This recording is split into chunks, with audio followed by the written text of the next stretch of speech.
নমস্কার। উপস্থিত সকলকে আমার আন্তরিক প্রীতি, শুভেচ্ছা, ভালোবাসা, বড়দের শ্রদ্ধা ও নমস্কার জানিয়ে প্রত্যেক দিনের মতন আজকেও চেষ্টা করব আপনাদের এবং আমাদের জীবনযাত্রার বিশেষ কোনো দিক। জীবনযাত্রার বিশেষ দিক বলতে এক একজনের মানুষের কাছে একটা দিকের গুরুত্ব। আপনি এই মুহূর্তে হয়তো শিক্ষা নিয়ে সমস্যা রয়েছে, কারোর চাকরি নিয়ে কারোর সমস্যা রয়েছে, কারোর সন্তান পড়াশোনায় অমনোযোগী সমস্যা রয়েছে, কারোর অল্প বয়সে বারবার প্রেমে জড়িয়ে যাচ্ছে, তার মায়ের নানা রকম চিন্তা। আবার কারোর চিন্তা আমার জীবনে প্রেমই আসছে না, অফার পাচ্ছি না। আপনার কাছে শুনলে হয়তো অবাক লাগবে, কেন 41 বছর জ্যোতিষ জীবন অতিক্রান্ত হতে চললো, তাহলে আমার কাছে আর সমস্যা লাগছে না যে তাকে প্রেমের কেউ অফার দিচ্ছে না বলে পড়াশোনা ছেড়ে বসে আছে। আবার মা বাবাদের আমার ছেলে মেয়ের জীবনে এত প্রেম, একটা প্রেমও টিকছে না, কোন দিকে যাবে? সবই তো সমস্যা। তা প্রত্যেকটা সমস্যায় তার স্টার ওরিয়েন্টেড হয়। সেই কারণে আপনাকে দেখাতে হবে আপনার সমস্যাটা কি।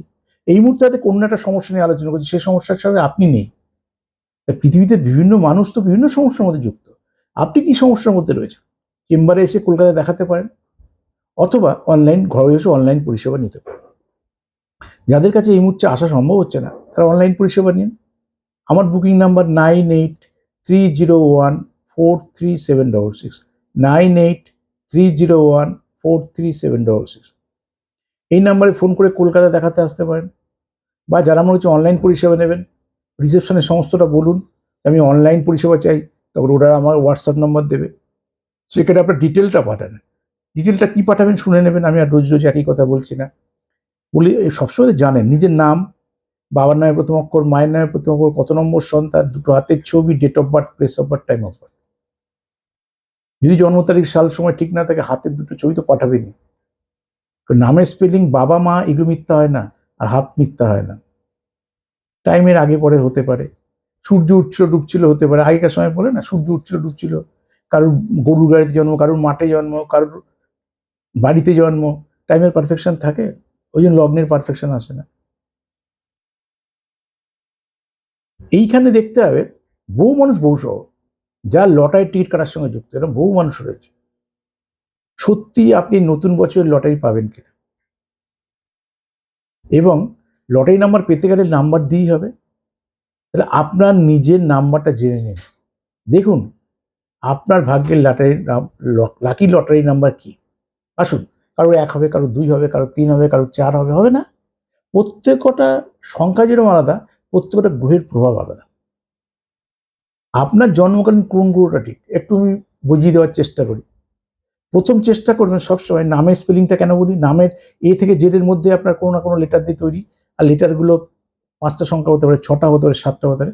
সেইগুলো প্রত্যেক লেটার একটা নেচার আছে, মানে ওয়ার্ড আছে, ABCD যেমন আছে, তার সংখ্যা আছে। সংখ্যাগুলো যোগ করুন, যোগ করলে যেটা আসবে সেই গ্রহের প্রভাবটা, ধরুন আমরা সংখ্যা যোগ করে 1 বেরিয়েছে, তার মানে এই ছকের মধ্যে, মানে এই নামের স্পেলিং মধ্যে রবির প্রভাব। এবার বাবার নামের প্রথম অক্ষর, মায়ের নামের প্রথম কত নম্বর সন্তান, পরিবারগত অবস্থান যোগ করি, ধরুন 2 হলো, বাবা হয়ে মা হয়ে বা এস 2 হলো, তা 9 আর 2 11, একটা কথা দিয়ে বোঝানো যেতে পারে। এই যেটা হলো পরিবারগত অবস্থা। এইবার আমার ছক বা হাতে চলে আসতে হবে ওই গ্রহের প্রভাবটা। আবার ছকে কি আছে, সেই গ্রহটা নিচস্থ না তুঙ্গস্থ, না খারাপ খুব খারাপ, নাকি শত্রু দ্বারা পীড়িত, নাকি ওটা হাতে খারাপ হয়েছে। যদি খারাপ থাকে তবে তার ফাটকা লাকি নাম্বার চুজ হবে না, তার ফাটকা লাকি নাম্বার সেটা হতে পারে না। এই ফাটকা লাকি নাম্বার বড় জ্যোতিষীকে দিয়ে ওটা তৈরি করুন। ফাটকা লাকি নাম্বার না জানলে ভালো ডেট জানবেন না, ভালো ডেট না জানলে কোন দিন অগ্রসর হবে জানবেন না। ওই জন্য প্রত্যেকটা মানুষের জীবনে ফাটকা লাকি নাম্বার নক্ষত্র জানার প্রয়োজনীয়তা রয়েছে। কি শিক্ষা ক্ষেত্রে, কি চাকরি ক্ষেত্রে, কি বিয়ে দেওয়ার ক্ষেত্রে, নক্ষত্র দেখে আপনার এগোতে হবে, সেই ডেট দেখে আপনাকে স্থির করতে হবে সবকিছু।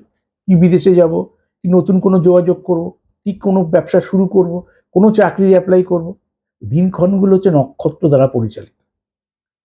নক্ষত্রটা কোন একটা ডেটে পড়ে, ডেট মানে সেই সংখ্যা, সে 16 তারিখ হোক, 25 তারিখ হোক, 22 তারিখ হোক। ঠিক সেরকম আপনার ভাগ্যটা আপনি গড়তে পারেন যদি আপনি নিজেকে ঠিকভাবে অপারেট করতে পারেন। তাহলে প্রথম ফাটকা লাকি নাম্বার চুজ করুন, এটা প্রথম গুরুত্ব। ফাটকা লাকি নাম্বার চুজ করার পর ফাটকা লাকি নাম্বার সাজাবেন। এর আগে বহু ফর্মুলা দিয়েছি আপনাকে, যেন কিভাবে সাজাতে পারি সংক্ষেপে বলি। ফাটকা লাকি নাম্বার সবসময় ব্যাকে বসাবে। যদি ব্যাকে বসায়, সার্বিক ক্ষেত্রে ব্যাকে যেটা বসালাম, যেমন 6, তার ডান দিকে 6 নেবো, যোগফল যেন 6 আসে, 5টা সংখ্যা যোগ করে। আবার যদি বলি ফাটকা লাকি নাম্বার 6, তার মিত্র নিতে পারি, তার মিত্রকে 4 আছে 5 আছে, যোগফল যেন সেটা আসে। অথবা দশা, অন্তর্দশা, প্রত্যন্ত দশা অনুসারেও কিন্তু আমরা সাজাতে পারি। অনেক ফর্মুলা শিখিয়েছি আপনাকে। শুক্র হলে শুক্রের দশা, শুক্রের মিত্র ধরুন ডান দিকে 5 নিচ্ছে, তাহলে বুধের অন্তর্দশা চলছে, রাহুর প্রত্যন্ত দশা, তাহলে আমার কি হবে 6 + 5 + 4, যে ফর্মুলাগুলো মাঝে মাঝে দেওয়ার চেষ্টা করি। একটু বুদ্ধি লাগালেই কিন্তু ফর্মুলাগুলো ডিসাইড করতে হয়। আর ফর্মুলার মধ্যে ঠিকঠাক যদি থাকে, লটারি নাম্বারগুলো ঠিক মতো যদি চুজ করতে পারেন, তাহলে এই নতুন বছরে কিন্তু আপনার লাইফস্টাইল বদলে যাবে, আপনি লটারি প্রাপ্তির জোর থাকবে। তবে আমি জানি না আপনার ভাগ্যে আছে কিনা, আমি ফর্মুলা বোঝালাম, কিন্তু এবার এসে দেখি না যে আপনার ভাগ্যে আছে কিনা। আপনার ভাগ্যের জন্য কোন ফর্মুলাটা কাজে লাগবে, আপনার ভাগ্যের জন্য কোন ফাটকা লাকি নাম্বারটা অ্যাপ্রোপ্রিয়েট, কোন ডেটটা শুভ, কখন বাড়ি থেকে বেরোবেন, দিনের টিকিট কাটবেন, সকালের কাটবেন, না দুপুর রাতের কাটবেন, না সন্ধ্যাবেলা টিকিট কাটবেন, এটা টিকিট দিয়ে বোঝালাম। পৃথিবীতে বিভিন্ন ধরনের ইনভেস্টমেন্ট রয়েছে, সেই ফাটকা ইনভেস্টমেন্টগুলো যেগুলো সংখ্যাতত্ত্বের অধীনে, সেই ডেটে সেই তিথি নক্ষত্রে আপনাকে বাড়ি থেকে বেরিয়ে কাটবেন, তাহলে আপনি লাভবান হবেন।